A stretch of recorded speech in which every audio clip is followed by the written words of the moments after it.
de la saison 1 de notre podcast. C'est difficile à dire ça.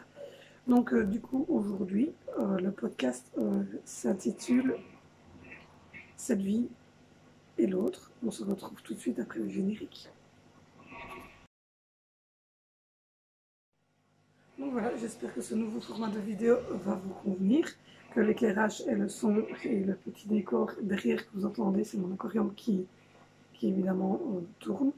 Donc voilà, donc aujourd'hui c'est le premier épisode donc de la saison 1 de notre podcast Les Baragouinages de Val. Donc du coup, aujourd'hui on va parler de la première chose qui nous intéresse, c'est mon enfance. Donc j'ai vu le jour le 15 mai 1979 sur les coups de 4h30, 5h du matin. Je suis la deuxième de la famille, j'ai un grand frère. Voilà. J'ai un grand frère qui a 5 ans plus que moi. Donc voilà. Je suis née d'une maman institutrice, un papa facteur. Donc oui, je suis la fille du facteur. Donc voilà, ça a toujours fait rire les gens puisque voilà, j'ai toujours dit avec un petit peu d'humour. Je suis née dans une ville qui s'appelle Huy, donc en Belgique. Je suis née dans une famille très soudée. Je ne vais pas dire que mon enfance a été horrible, parce que ça ne serait pas le cas. J'ai eu une très très belle enfance. J'ai vécu toujours dans la même maison qui appartient à mes parents, enfin maintenant à ma maman. Je ne suis pas un enfant de divorcé, je suis un adulte de divorcé, mais pas un enfant de divorcé. Mes parents sont toujours restés en couple. J'ai suivi une scolarité, vous vous doutez, plus que normale, puisque ben, maman était institutrice. Je ne vais pas dire qu'on a manqué de quoi que ce soit parce que ce serait faux. On peut dire que oui, je suis née et j'ai eu la chance de naître entre guillemets avec pas une cuillère d'argent dans la bouche parce on n'est pas non plus richissime, mais j'avais deux parents qui travaillaient. On avait une voiture, on avait des vacances 3 fois par an, on a toujours une super belle maison. J'ai suivi de ma maternelle jusqu'à ma réto une scolarité dans la même école, ainsi que mon frère a suivi sa scolarité dans cette école également. Je n'ai jamais eu de punition, à ce que je me souvienne, je n'ai jamais eu de fessées, de claques, ce genre de choses. Mes parents sont des parents pas cool, hein. Si, mon papa est très cool. On dit souvent que je n'en parle pas beaucoup. J'en parlerai un peu après.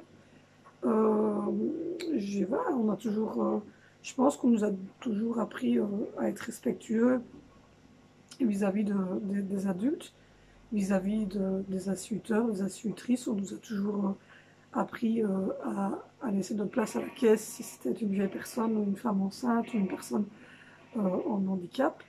On nous a toujours expliqué qu'il n'y avait aucune différence entre les enfants ni entre les gens, que chaque personne était quelqu'un de bien et qu'il fallait laisser toujours une chance aux gens avant de prendre toute position. J'ai toujours été, on a toujours été franc avec moi. On n'a jamais transformé les choses, on nous a jamais dit, on nous a jamais menti sur quoi que ce soit. On m'a toujours répondu aux questions, je pense très franchement. Durant mon enfance, je ne pense pas avoir eu quelque chose qui m'a réellement marqué au niveau de mon enfance.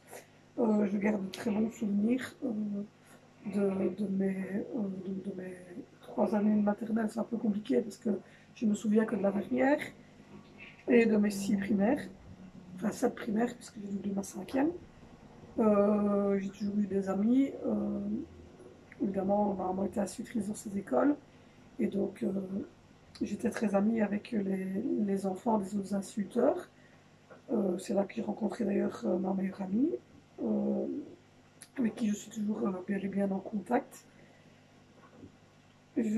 Voilà, j'ai passé une enfance dorée, on va dire. Hein.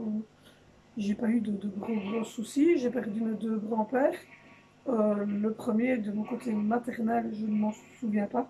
Honnêtement, je le dis souvent, je n'ai vraiment aucune souvenance de mon grand-père maternel. Je me souviens de mon grand-père paternel. Je me souviens du jour de son décès, etc. Ça, je me souviens. Du côté maternel, non. Je me souviens par contre, un an après, on a perdu notre arrière-grand-mère maternelle, donc un an après mon grand-père paternel, parce qu'ils avaient le même âge. Et ma grand-mère a marié un monsieur beaucoup plus âgé, c'est pour ça. Et je m'en souviens bien. Donc au niveau décès, au niveau douleur, j'ai perdu deux grands-pères, ce qui, ma foi, n'est pas spécialement douloureux dans le sens où j'étais petite, et puis dans le sens où les grands-parents nous quittent, et ça, c'est la vie. Donc je pense qu'à cette époque-là, en tout cas de ma naissance,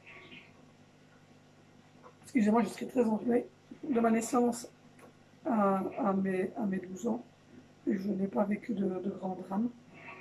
On partait énormément en vacances, en sud de la France, en Bretagne, aussi en Normandie. J'ai eu l'occasion d'aller pêcher la crevette le long du Mont Saint-Michel, et j'ai eu l'occasion d'aller pêcher le crabe avec des gens qui habitaient sur place, carrément dans les rochers à l'île de Léron. J'ai eu l'occasion de faire la traversée du Fort Boyard également. J'ai eu l'occasion d'aller visiter les grands sites de Quiberon, la mer morte, etc. Donc au niveau voyage, pendant mon enfance, j'ai quand même été relativement gâtée. J'étais skiée à Aurias, j'étais skiée à Châtel, j'étais skiée en Suisse, en Italie. On est allé régulièrement passer des vacances de Pâques à la mer du Nord. Le phare de Chasseron, enfin des grands sites français, les Sables d'Olonne. J'ai fait du camping sauvage, donc sans douche, sans rien. Non, on a franchement passé des super vacances. J'ai eu une enfance tout à fait classique, tout à fait normale. Je ne peux pas dire qu'on ait eu de soucis financiers, de manque de quoi que ce soit. J'avais ma chambre toute seule, mon frère avait sa chambre à lui.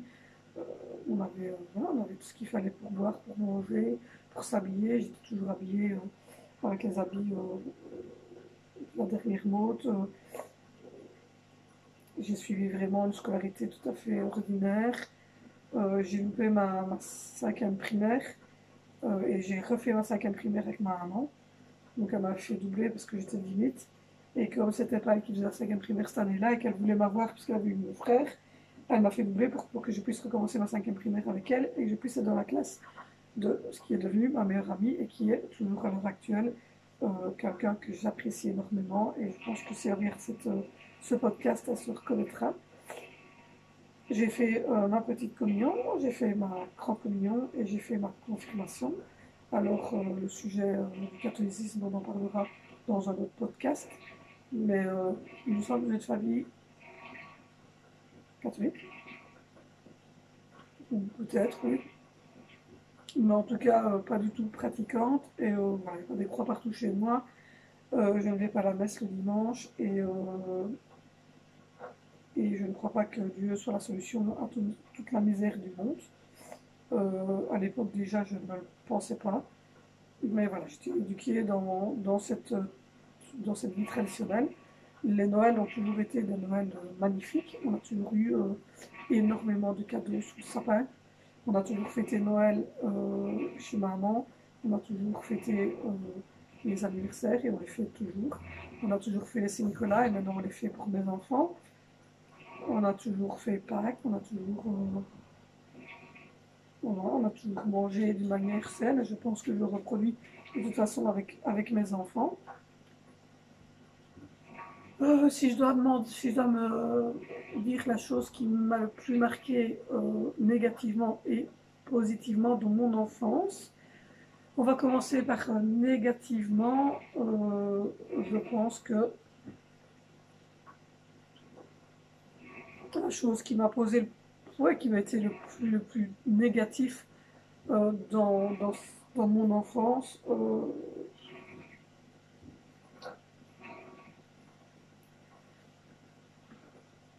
je dirais que c'est compliqué parce qu'il n'y a pas eu vraiment, comme je vous l'ai dit, de choses vraiment négatives. Il n'y a pas eu de choses compliquées ou douloureuses. Mais vraiment, lors de mon enfance, ce qui pour moi aurait été le plus pénible est mon manque de cohésion avec mon frère. Parce que il était plus grand, il avait d'autres priorités, je pense. Et donc, je pense que ce qui m'a marqué le plus négativement dans mon enfance, c'est d'avoir eu l'impression d'être fille unique et de m'ennuyer généralement beaucoup. Et de devoir passer beaucoup de temps devant des écrans de TV de temps en temps. Parce que ben voilà, je n'arrête pas. Ce que je garde le plus positif, c'est les voyages, les vacances. Donc voilà, les vacances, les voyages avec mes deux cousines. Donc voilà, parce que du coup, quand on partait en vacances, quand mon frère n'est plus venu en vacances, puisqu'il avait 5 ans, comme je vous ai dit, en plus que moi, on a pris ma cousine, donc qui était aussi un peu plus âgée que moi, et puis quand elle n'est plus venue, parce qu'elle avait plus l'âge, et que voilà, on a pris mon autre cousine, qui était elle, un peu plus petite. Donc je pense que ce que je garderai donc de négatif, oui, c'est ce manque de fusion avec mon frère, euh, qui était dû sûrement au fait que moi j'étais une fille, lui un garçon, au fait qu'il avait déjà 5 ans en plus que moi. Et je dirais que le truc le plus positif a été évidemment tous nos voyages. Euh, voilà, donc, alors, mon meilleur souvenir d'enfance, vraiment celui à qui, quand je repense, je peux avoir un grand sourire. Euh, c'est,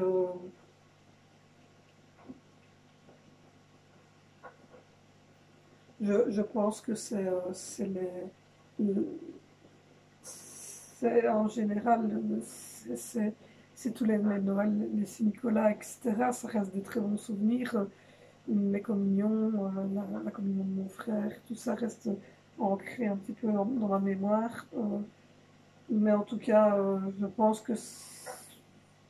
pense que mon meilleur souvenir, le moment que j'ai le plus apprécié, c'est quand j'étais seule avec ma maman et qu'elle était dans le fauteuil en train de corriger les copies de ses élèves et que moi j'étais dans le fauteuil en face en train de boire un bon cacao avec du miel et regarder la série Alerte à Malibu, puisque à l'époque c'était Alerte à Malibu et Urgence.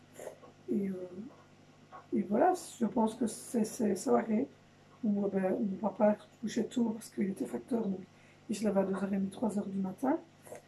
Et, euh, et mon frère, lui, évidemment, il avait, comme je vous l'ai dit, 5 ans en plus, donc il était bien souvent dans sa chambre euh, en train de regarder la TV, puisqu'il avait sa propre TV, que j'ai eu évidemment après aussi, quand j'ai eu l'âge requis d'avoir une TV, euh, où il était parti avec ses copains, où il était chez un mes cousins, des choses ainsi. Mais en tout cas, oui, mes meilleurs souvenirs restent ceux-là, restent les soirées passées avec maman, seule avec maman. Le souvenir le plus dur,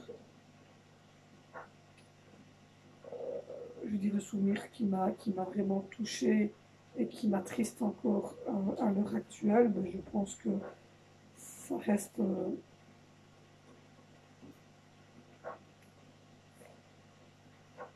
ça reste le décès de mes deux grands-pères, même si le premier, j'ai pas une grande souvenance, mais j'ai quand même le souvenir de l'enterrement, j'ai quand même le souvenir de ce grand drame mauve, de cette impression de mal-être. Voilà, je pense que c'est le décès de mes grands-parents, enfin de mes deux grands-pères. Je pense que c'est ce qui m'a plus marqué dans mon enfance. Après, vous verrez dans les suivants qu'il y a eu d'autres décès à d'autres moments, et donc mes réactions n'ont pas été les mêmes face à la mort enfant et face à la mort adolescente et face à la mort en tant qu'adulte. Mais en tout cas, en tant qu'enfant, mon souvenir de la mort reste un drap mauve, un cercueil. La tristesse, je pense, ressentie en tant qu'enfant, c'était plus de voir les autres touchés que moi-même, puisque moi-même, j'avais 16-6 ans, donc j'ai pas trop compris. Après, pour mon autre grand-père, là, oui, j'ai plus compris. Ma petite cousine enfin, mes cousins et cousines vivaient en face, ils étaient vraiment très proches. Et donc, oui, j'ai souvenance de cette tristesse, des pleurs de mes cousins et cousines, et moi-même de mes petites larmes qui ont coulé quand on a ramené le corps de mon grand-père. Voilà, je pense que c'est vraiment le souvenir le plus négatif de mon enfance. Sinon, en tant qu'enfant, mes relations avec mes parents étaient très bonnes. Comme je vous ai dit, je n'ai jamais été punie ni quoi que ce soit. On était plus comme moi je fais, dans la discussion, dans le dialogue, voilà. Alors au niveau de mes animaux de compagnie, en tant qu'enfant, j'en ai eu énormément. J'ai eu beaucoup de chats, énormément. Je ne sais pas vous dire tous les noms, parce qu'on en a eu beaucoup, parce que je suis née, il y avait déjà des chats, donc voilà, mais je dirais qu'il y a des chats qui m'ont évidemment marqué beaucoup. Évidemment, le chat qui m'a marqué le plus, c'est Féline. On l'a gardée 15 ans. Donc c'est pour ça qu'elle m'a marqué, je suppose. On l'a gardée 15 ans et elle est morte quand j'étais adolescent. Donc voilà. Sinon, je pense que j'ai ma petite calopsite. Voilà, c'est une petite calopsite qui restait tout le temps sur l'épaule de mon papa. Elle m'a bien marqué aussi. Sinon, il y avait un petit chat pompon, un petit chat gris qui se couchait parce que mon frère avait des aquariums dans sa chambre, et donc il allait se coucher sur le haut de l'aquarium pour être en contact avec la lampe de l'aquarium il y a une planche d'aquarium, et donc se mettre entre les deux pour avoir la lampe d'aquarium qui lui donnait dessus. On n'a pas eu de chien, donc voilà, ça, on n'a pas eu de chien, on n'est pas très chien. Mais on a eu énormément de chats. On a eu des perruches, on a eu beaucoup de poissons, donc de là que me vient cet amour pour les animaux, pour les poissons, tout ça. On a eu des kobés, des hamsters, on a eu deux perruches, une tortue, il y en a toujours une qui est vivante. Elle a presque 40 piges, Caroline. Elle est toujours chez ma maman. Je l'ai eue quand j'avais, je ne sais plus dire. Elle n'a pas 40 ans, elle doit avoir 34, j'avais 6 ans, elle doit avoir 34 ans. Donc voilà, j'ai eu une enfance très proche des animaux. C'est pour ça que je vous dis, on a toujours été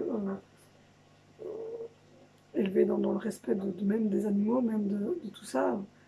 On a toujours été éduqués dans cette forme de respect, dans cette forme de bienveillance, de gentillesse. Ma maman est un être exceptionnel.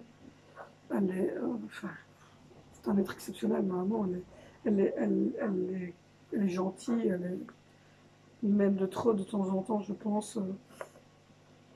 Elle a toujours été une maman attentionnée, elle est encore une maman attentionnée, elle est même, je pense, une belle-mère attentionnée, parce que je pense que mon mari ne doit pas trop se plaindre.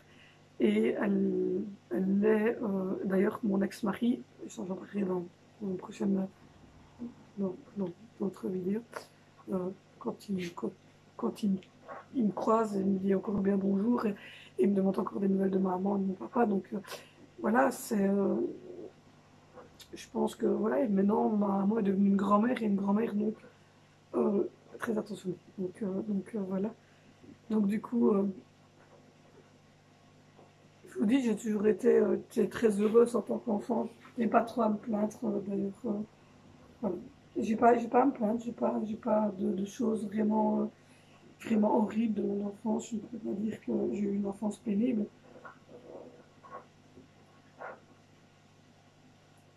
J'ai toujours été bien. Donc voilà. Donc je pense que pour clôturer cette vidéo qui dure déjà 20 minutes, ce premier épisode, ben voilà, on finira sur une note positive, ce premier podcast sur mon enfance. On se retrouve la semaine prochaine pour le deuxième podcast, toujours sur le même thème, mais qui parlera cette fois-ci de mon adolescence, donc de mes 12 ans jusqu'à mes 18 ans, où j'ai quitté le foyer familial. Donc voilà, j'espère que ce podcast et cette manière de tourner très cosy vous aura plu, que l'éclairage vous convenait, que le son était bon. Je vous l'ai dit, on va avoir bientôt un micro, etc. Donc ça sera encore mieux. Donc j'espère que ce premier podcast vous aura plu. Je vous remercie de m'avoir suivi. On se retrouve donc la semaine prochaine dans un nouveau podcast sur mon adolescence, épisode 2. Je vous fais de gros bisous qui volent vers vous. Et si jamais vous avez des retours sur votre enfance, des choses ainsi, vous pouvez toujours mettre des petits commentaires en dessous des vidéos ou venir me trouver sur mon Instagram, sur mon Facebook. Tout est en barre d'infos. Bye.